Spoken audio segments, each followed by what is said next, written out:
YS Jaganmohan అనే నేను జగన్మోహన్ రెడ్డి అనే నేను శాసనసభ సభ్యునిగా ఎన్నికైనందున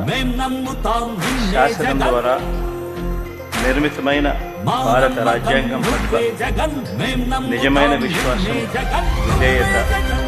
చూపుతానని, భారతదేశ సార్వభౌమాధికారాన్ని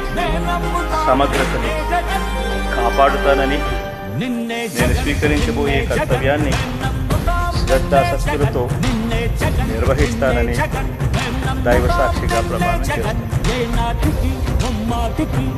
ఆంధ్రప్రదేశ్ శాసనసభ సభ్యుడు